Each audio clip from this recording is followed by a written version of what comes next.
Come through. Okay, here we go. Um, Aloha, I'm Desmond Hakias. Thank you so much for joining me with Healing with Aloha.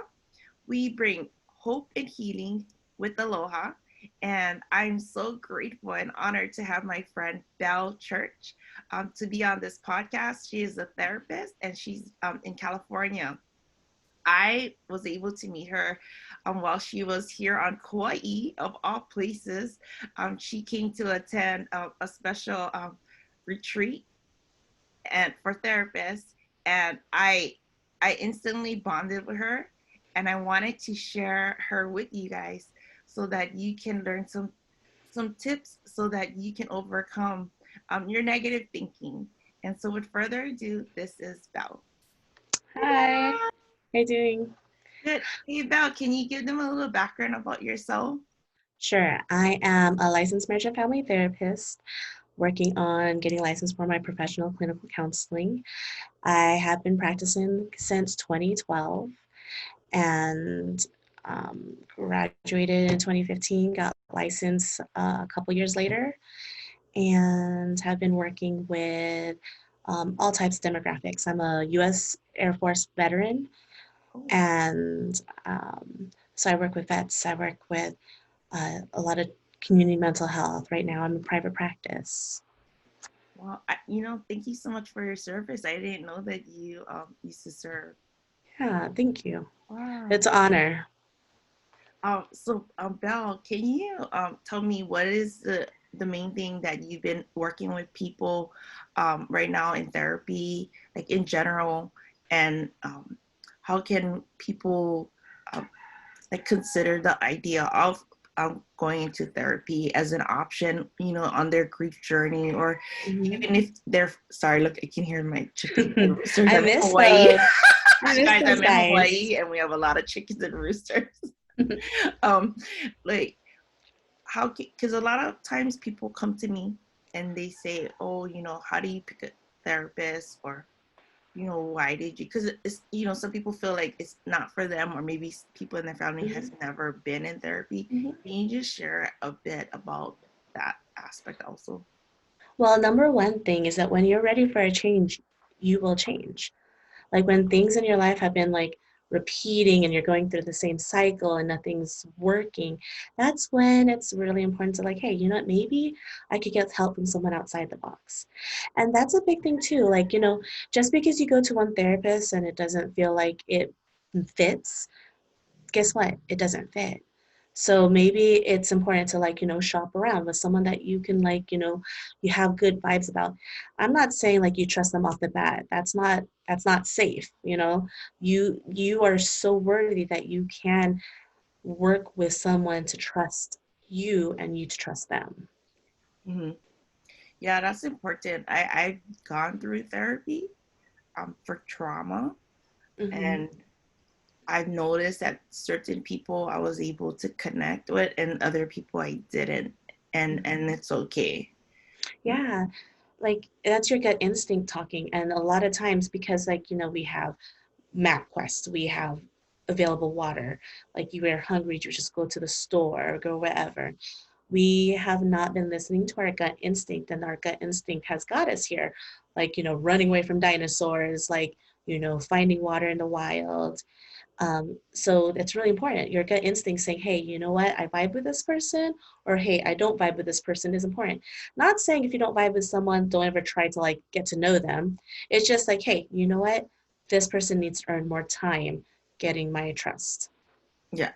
No, that, and I think that's important. I think, culturally, a lot of times it helps when you can have someone you work with as a therapist understand your culture values, because like I was expressing to you, like we're multiracial, like our families are multiracial. So I don't exactly go in alignment with some of society's standards, Mm-hmm. what they say how we should be, how we should live. And like in Hawaii, we put our family first, Mm-hmm. which is great, but sometimes that is the part that is the hardest, because you want to please your family, but then it goes against who you are. And then that's when it becomes a tragedy almost, or it creates trauma in you because there's needs to resolve, but your Mm-hmm. family doesn't see it the way you see it, and that's why you end up going to see a professional to be able Yeah. to deal with your heart issues and your mind and Mm-hmm. coming to your own conclusions, whereas your family doesn't see it's an issue. Mhm. Yeah, and then that's the biggest thing too. Is like, we get stuck into what our family thoughts are, which are, perfect in what they are. But what happens if you come from a family that is toxic or abusive or harming? Does that mean you should just stay in that family? Granted, like, that's where our culture comes in. Like, we're going to do everything to help the family. At the end of the day, we also have to take care of ourselves. No, yes, I agree. And I think it's important. Like, I'd like to know more, like, with you to share about that, about the negative thinking or just the toxic relationships that we can have in our family, and how trying to people please people gets us nowhere and it ends up Oh, hurting yeah. us. Yeah, Oh, because yeah. learning to have healthy boundaries with people that we've known the longest in order for us to move Hmm. forward in life. Yeah. Yeah, and that's the hardest thing, and that obviously we're not going to be able to cover that right now. At the end of the day, knowing that, like, you are the first person that's going to fill your well. And when your well is full, you could give to others. I got that from Jada Pinkett Smith. But that's the biggest thing as mothers, especially, you're always giving to your child, to your husband, to your mom, to your dad, to your in-laws, and it gets overwhelming, which is fine because we're all human. Like, we're not robots. We're not meant to do every single thing and have no emotions about it or do it with a happy face. We're just human and we're so dynamic in that way. But yeah, um, I I work with a lot of trauma, and along with trauma is negative thoughts. So when the negative thoughts keep rolling, it becomes a negative feedback loop. So when there's a negative feedback loop, you're just thinking negative thoughts, attracting negatively. And so to stop that, um, here are the 3 tips. It's called stop thought. So first of all, you think of one, a stop sign, and just imagine that in your head. Then 2, you take a deep breath. And deep breaths are different for a lot of people. So I'll tell you, like, a deep breath is like, inhaling for a few seconds, holding that breath, and then letting it out. Without that hold, you're hyperventilating, and that's not going to help. So taking in a deep breath. So, like, breathe in for 5 seconds, hold it for 2, and then letting it out for 5, or whatever you want to do. And then 3, focus on a positive fact, not a thought, but a fact, because that is what's going to change your cognition to, focus and search for the positivity. For example, if someone's in your room and they're Mm-hmm. expressing, their negative thought, for example, like I'm not good enough, what Mm-hmm. would be a simple fact that you've helped them to acknowledge for themselves while they're in the office, for Oh, example? for sure. I'm not good enough. Like, who told you that? My mom. And then, like, Mhm. okay, so if your mom told you that, it's your, like, you get to choose to change that. You get to choose, do you want to feel good enough? Yeah, I do want to feel good enough. Okay, so what have you accomplished today? Oh, nothing. And you're just like, okay, well, you're here with me. You made it to your appointment on time. You accomplished that. I appreciate that. So there you go. You're timely, you're respectful, and you want what's good for you. And then build out, like, okay, so what did you accomplish this week? What did you accomplish this month? What did you accomplish this year? And then start building these, like, I get this from um, David Goggins, making a cookie jar and then throwing all these accomplishments in the cookie jar so that when you're really hurting, that you just open up that cookie jar and focus on one of these accomplishments. That's great. I kind of read that before, but I've never done it. But I get it because, like, just that example, it's real. It's Mm-hmm. very real. I'm online with Facebook and I'm in different groups, and I've had women entrepreneurs. I'm in this one group shared that they can't even have a relationship, for example, with their parent, or Mhm. their mother, which it's because of that very reason. They Mhm. don't feel good enough, and they finally have to just say, as much as I love them, I have to step away because it was Yeah. hurting them. And yeah. Yeah, and that happens so many times, and that's one of the things that when I was in the military, because my husband's actively serving, we would move away and not be near our family. So guess what? We have to make our military family, and that you don't have to be in the military to make a military family. You find people you trust in your community that have shown you that you can trust them, not just you trust in them because they what they do for other people, but what they've done for you. Mm-hmm. And then you build your family that way. Like, look at us islanders. Like, everyone's my auntie or uncle because guess what? They come through. Yes. And then same for me. I love being other people's auntie because I'm down. I'll go through the fire with you. Mm-hmm. It's interesting though, people's ability to write down their wins or their accomplishment. It's almost like culturally, some cultures is like we're always told be humble, be humble. So it Hmm. kind of like goes against that that that value that we're True. writing down our wins. But in actuality, we need those wins because Mhm. our brain tricks us to thinking that we're not capable of doing great things. You know, like we have dreams and goals, but we don't even try. We procrastinate it. But here's the thing. Here's the biggest thing. Like, yeah, I get it. Like, we're not supposed to be like, hey, I'm like, I want all this, I want all that. But here's the thing. If you're just telling yourself, what what's the hardest part about that? You know, there is a humility and a humbleness in being able to just tell yourself all these wins because you don't have to tell the world. No matter how much you tell the world something, and if you don't believe it, it won't matter. Yes. So if you tell yourself it and then you believe it, it kind of sets it up for you. No, I agree. I think when we are aware of our weaknesses and our strengths, that when people come at us, they give feedback, yeah, their Yeah. opinions. If you can know yourself, like and love yourself, Hmm. that whether it's negative or positive coming your way, that you're at Hmm. peace with yourself, that it doesn't Yeah. make you like crumble Hmm. because if someone criticizes you, your world's not going to end because you are Yeah. aware. Like, oh, I'm working on that. And that's so true. It's so true. Like, and a lot of people they put a lot of stock in listening to people that are hurting them. And that's the biggest thing. Like, sometimes it's important. Like, someone gives you criticism and asking, like, transparently, like, that hurt. Are you trying to help me or hurt me? And if Wow. it's ever to help, then can you please clarify that for me? Because, like, I want to learn. I'm all about, doing my best every day. So help me understand how you're trying to help me with what you just said. Okay, so if their intention wasn't to help you, And it was to okay, hurt they you. don't even know how to answer that question. Okay, say that question again. I want people to hear it. What was the question you just said? Are you trying to help me or hurt me? Yes. Yeah. Are you trying to help me or hurt me? And just saying, like, I feel really hurt by what was just said. Are you trying to help me or hurt me? Please help me understand. And people's true colors, like, a lot of people do not expect to be asked that. No, no, I've never had anyone see that. And that's And then, powerful because that's what you're thinking.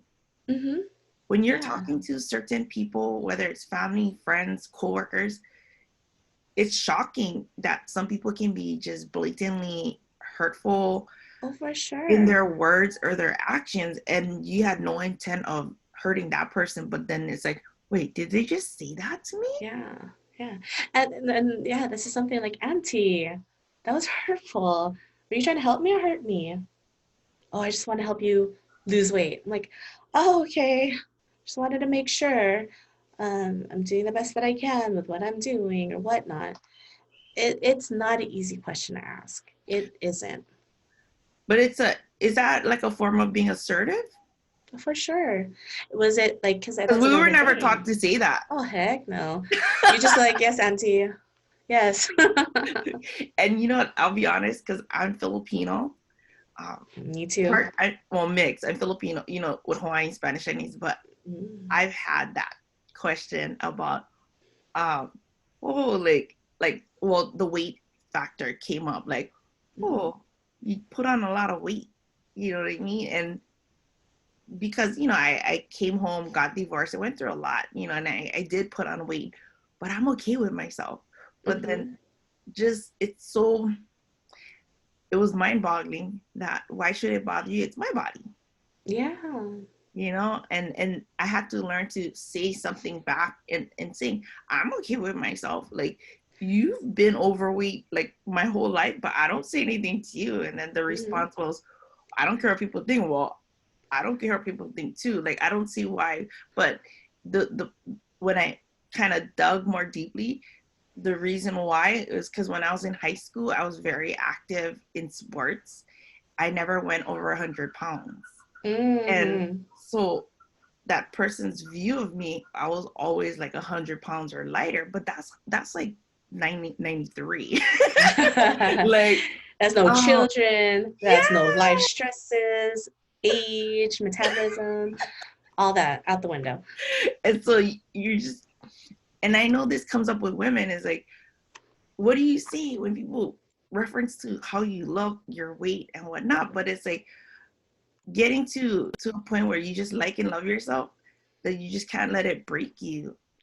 So here's the thing with the aunties that ask you about your weight, they're also going to have a buffet ready for you to eat. Right. So it's honestly taking it a grain of salt. Yeah, it's gonna be hurtful, and you're not gonna change anyone else. It's up to you to really not be offended by it. Because guess what? I'm still gonna get me a plate. Guess what? Oh well, you cook great food. I can't like not appreciate it. Exactly, exactly. And at the end of the day, just be like, thank you, Auntie. And remembering that like they also been through their traumas. Yeah. Obviously, they've been told the same thing. And it's I guess it's up to our generation to stop that generational transition, generational custom of degrading others Just speaking your for their health. mind. Yeah, Speaking your mind. yeah. Well, I because I just love you, I love tell you you. because I love you. Well, I don't feel like it doesn't feel like love you. And I'm like, out of the five love languages, that's not words of affirmation. I read somewhere, and I don't know if you heard of this. They said, I read that sometimes when you give people compliments, it creates trauma in them, Mm, because, like, say if they're used to growing up or being around people maybe that was abusive to them, mhm, verbally, mentally, psychologically, or whatever, that when someone positive comes into their lives and they say, wow, you're so beautiful, or you're, mhm, and they legit mean it, they get mhm. traumatized because, first of all, this is new, and second of all, Yeah, they don't believe that in themselves. for sure. There's this chaos that they created, or not they created, but that was created for them. For example, like a child that was sexually abused, and the abuser saying, "Oh, I only do this because you're beautiful." Like, yeah, that Mm-hmm. is triggering, and it's kind of hard to like really focus on like obviously we can't like see someone like, oh well, I shouldn't say this to them. And knowing that triggers someone is the best time to like, hey, you know what, this triggers me. This inane compliment triggered me. Wow. Maybe it's time to see a therapist. Because, yeah. What does the word trigger mean? Like, we hear it so blatant and like, oh, so kids go, oh, you're triggering me, but like they don't really understand. And then Mm-hmm. adults, like you said, certain things people say or do, whether Mm-hmm. it's directly to them or they're witnessing. What is the word triggering like in your understanding?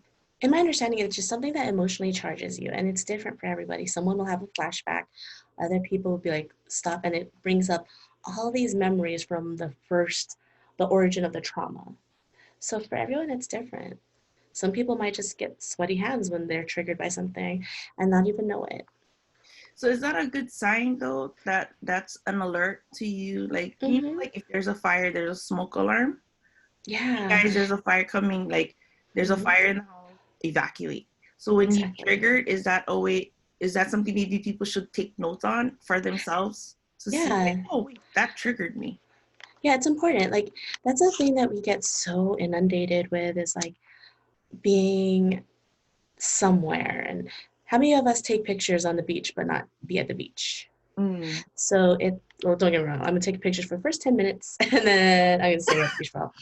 But that's the biggest thing. It's like, to be so aware of our body and our mind and how it all connects to each other, our soul, and what we give out to other people. It's so important. Wow. No, that's awesome. Hey, I know that you have to go into another appointment. This is a pandemic, but she's still working. And so, can you share what is the best way for people to follow you? I know that you're in transition. What is the best way to find you on Instagram?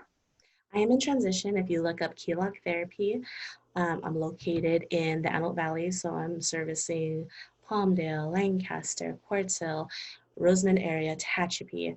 And then you'll find me. I'm just opening up a new page, so it's a little bare bones, but I'll keep adding as the days go on.